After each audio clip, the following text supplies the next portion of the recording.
Hello everyone, we are Group 1. Today we are going to present to you our topic, amoebic dysentery.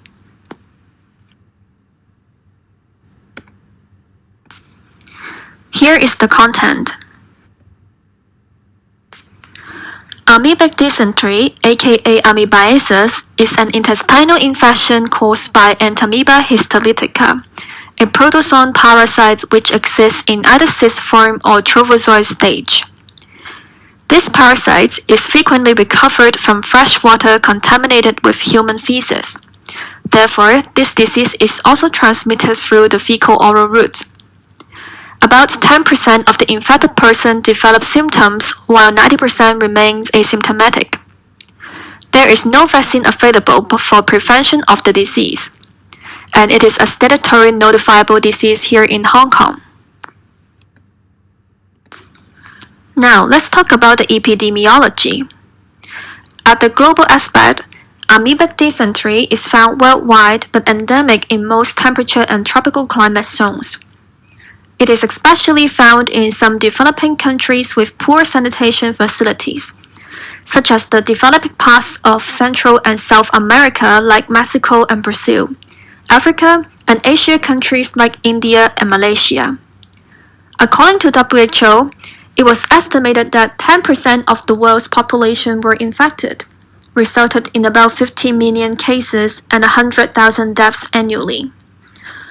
Amoebic dysentery is the third leading cause of death due to parasitic disease across the world.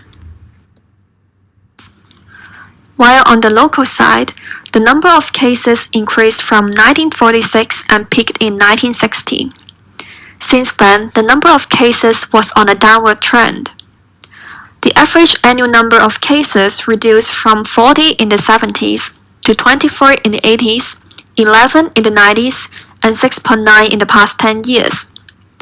There was no clustering and fatal cases reported during 2004 and 2013. Now we'll talk about the pathogenicity of Entamoeba species. The Entamoeba species can be classified into two groups, pathogenic and non-pathogenic. Currently, it's confirmed that the Entamoeba histolytica is pathogenic and is capable of causing invasive infections, while the Entamoeba dispar is a commensal organism. The pathogenicity of Entamoeba moskowski awaits further confirmation. The causative agent of amoebic dysentery is Entamoeba histolytica. As mentioned, it exists in two forms, the cyst forms and the trophozoites. The cyst is spherical, 10 to 16 micrometer in diameter, and is surrounded by a refractive chitin containing wall. When it is mature, it contains 4 nuclei. The cyst can survive in acidic environments and therefore our stomach. The cyst can also remain alive outside the human body for weeks or months, as they were protected by the wall. The survival time could be even longer in moist conditions such as water, soil, or food. The trophozoa, which are 20 to 40 micrometer in diameter, are highly motile.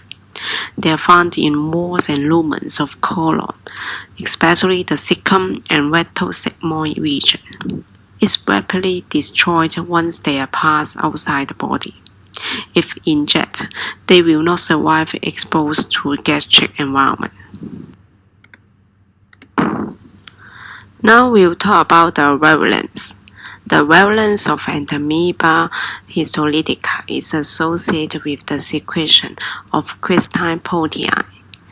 Crystalline protein produced by the invasive strains of Entamoeba histolytica will inactivate the complement factor and will resistant to complement-mediated lysis. It will digest, cleave collagen, elastin, fibrinogen, laminin, and elements of the extracellular matrix.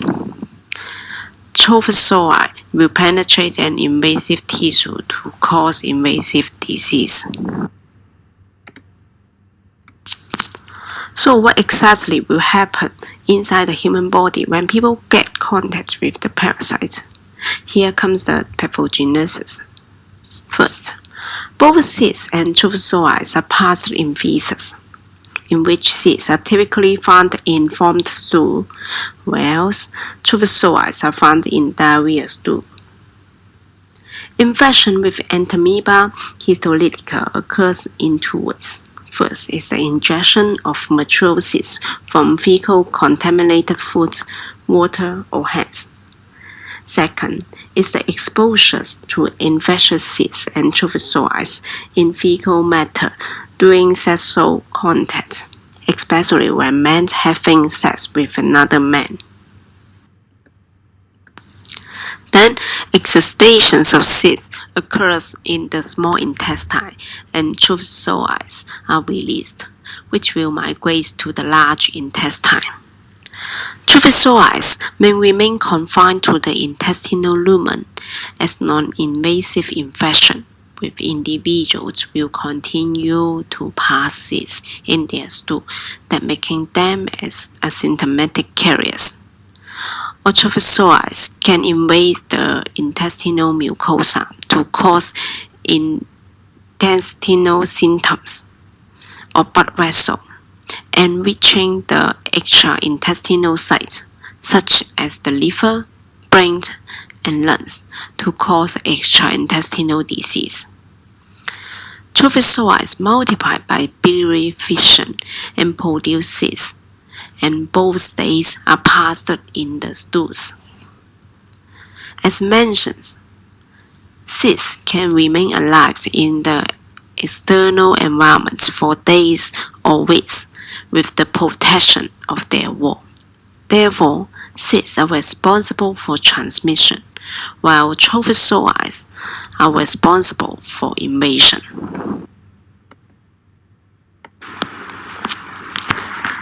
So you may wonder who are high risk of getting an infection. As mentioned, exposure to infectious cysts and trophozoites in feces can cause the infection. Therefore, risk groups include men who have sex with men, travelers to or recent immigrants from developing countries with poor sanitation, also those immunocompromised persons and institutionalized populations are at higher risk. On the other hand, when people are infected with E. histolytica, they may have different clinical presentations. There are several risk factors that can cause increased disease severity and mortality. They include young age, pregnancy, malignancy, malnutrition, and corticosteroid use.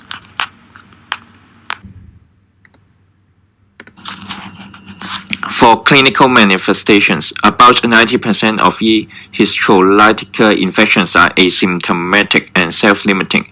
The remaining 10% causes a range of clinical presentations from mild intestinal inflammations to fulminant colitis or even extra-intestinal amoebiasis. The incubation period is from few days to few months. For average, it is 2 to 4 weeks. It is usually with a gradual onset. The symptoms can range from mild to severe. For mild symptoms, people usually have general or watery diarrhea and abdominal pain. For severe symptoms, people will have bloody diarrhea and fever. The other symptoms include tenesmus, mucus in stool, and weight loss. For extra-intestinal amoebiasis, which is the most common form, it presents with amoebic liver abscess, which is usually accompanied with fever, right upper quadrant abdominal pain, and tenderness. Amoebic liver abscess counts for 5% on invasive disease. It is 10 times more common in men. There is a chance of 10% which it will spread to the pleuropulmonary area. For the brain involvement or abscess, it is with sudden onset and it is with fast progression. It causes death in 12 to 72 hours. For ameobic colitis, the ameobic will cause a flask-shaped ulcer in the colon. It can be superficial or deep ulcer. It causes the abdominal pain, diarrhea, bloody diarrhea, or fever. It also causes the tetanus and perianal ulcers. For fulminant colitis, which is less than 0.5%, it causes the patient severely ill with high fever, intestinal bleeding, perforation, and paralytic ileus. For ameoboma, which is around 1% of prevalence, it causes the inflammatory thickening of intestinal wall and palpable masses with trophocytes. So, how do we make diagnosis? A confirmed case of ameobic dysentery refers to a clinical case that fulfills laboratory criteria with either demonstration of cysts or trophozooi of Entamoeba historica in the stool specimen, or the demonstration of trophozoites in tissue biopsy or ulcer scrapings by culture or histopathology.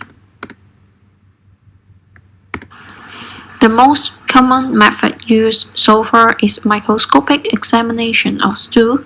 However, its sensitivity is relatively low, at about 60% only. This is because diagnosis can be missed, as the excretion of trophozoites and cysts in stool can be intermittent. There are two other commercially available diagnostic tests which are more accurate than microscopy. They can identify Entamoeba historica from stool based on detection of the Entamoeba historica specific antigen and DNA by PCR. However, they are relatively expensive and therefore not being widely used nowadays, and serologic tests can help diagnosis extraintestinal infection of the Entamoeba historica. There is a possibility of misdiagnosis for this infection. Sometimes patients of amebic dysentery present with non-specific symptoms like abdominal pain, diarrhea, bloody stools, and weight loss, which can be overlapping with the symptoms of other gastrointestinal diseases such as the inflammatory bowel disease. In such case, if patients are given steroid to treat as IBD, but actually they are suffering from amebic dysentery, it can cause worsening in patients' condition, as steroid can weaken their own immunity system and make the disease even worse. Moreover, Entamoeba historica are morphologically identical with another two non-pathogenic and pathogenicity uncertainty. The Entamoeba species, the Entamoeba dispar, and Entamoeba moschkowski, that cannot be easily differentiated by the light microscope, unless the Entamoeba histolytica ingests the red cells, which can be observed. This could possibly lead to the false positive and overdiagnosis. Therefore, diagnosis of amebic dysentery rely not only on the findings from laboratory, clinical manifestations, as well as the history taking and contact tracing are of equal importance. To talk about the disease management, treatment will be provided to symptomatic and asymptomatic cases. For the asymptomatic cases, we will provide treatment for patient who is in the non-endemic area and for those who is a food handler. Antibiotic therapy will be provided to eliminate the invading trophozoa and to eradicate disease. The major goal of the treatment is to resolve the symptom and the discomfort of the disease, like abdominal pain. Also, we will provide rehydration for patients who suffer severe diarrhea. There are two groups of medications in treating amoebic dysentery, including the tissue amoebocytes and luminal amoebocytes. The medications are listed in the table. For the tissue amoebocyte, it is used for systemic form of the disease. The drugs help to eliminate trophozoa in intestine and tissues. For luminal amoebocytes, It is mainly used for asymptomatic amoebiasis, for eliminating disease. The recommended and the most commonly used drug for amoebiasis are highlighted. Many amoebiases are responsive to nitromethazone, for example, Fragile. For symptomatic intestinal infection and extraintestinal disease, for example, liver abscess, luminol agent will be added to eliminate any surviving organism in the colon, to prevent the relapse and spreading of the disease. For the asymptomatic cases, luminol agent like dilosonate furate and paromimazide are recommended. For urgent situation or severe cases, surgical intervention may be needed.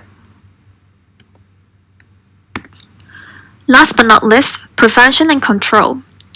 Effective prevention and control of amoebic dysentery relies on 3 areas.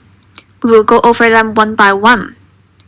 The first is maintaining good environment sanitation, especially in controlling quality of drinking water through surveillance. The Water Supplies Department in Hong Kong is responsible for treating raw water to safe drinking water through a series of chemical and physical processes. Also, they regularly monitor the drinking water quality by extensive sampling and testing throughout the water supply system for physical, chemical, bacteriological, biological, and trace substances analysis to make sure the quality of drinking water adheres to the WHO guidelines.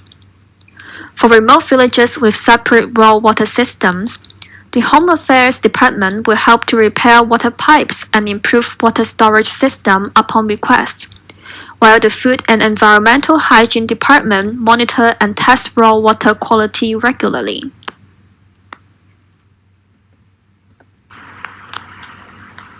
Secondly, prompt investigations of cases and implementation of control measures to prevent spread of disease through disease surveillance and public health response.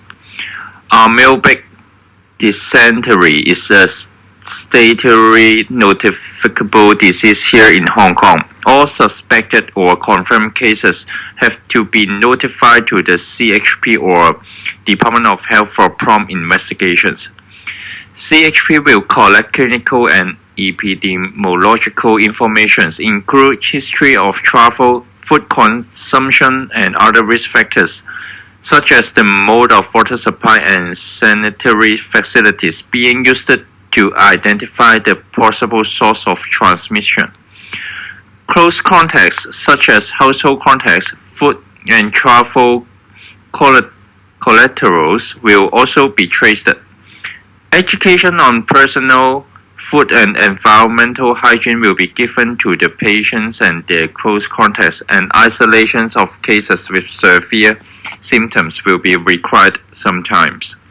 All confirmed cases will be followed up till they are asymptomatic and have 3 negative stool specimens collected at least 3 weeks after completion of treatment with antibiotics. Last but not the least, prevention and control relies on health education to the general public and food trade on observance of good personal, environmental, and food hygiene. The Food and Environmental Hygiene Department and CHP has prepared lots of health education materials such as poster, fact sheets, pamphlets, and electronic media to promote the importance of maintaining good personal hygiene, especially hand hygiene, food and water safety, to increase the awareness of the general public. Infected food handler will be ordered to suspend from food handling work for at least 3 months after completion of the treatment with antibiotics. They will be released from the suspension when they have recovered from the disease, and there are series of stool specimens found to be negative for the parasite. Also, safe sexual practice is important in preventing the disease. Lastly, website of Travel Health Service of DH is uploaded with the most updated news on infectious disease around the world, with relevant health tips provided to the traveler. And it is the end of our presentation. Thank you. Here are the references. Thank you very much.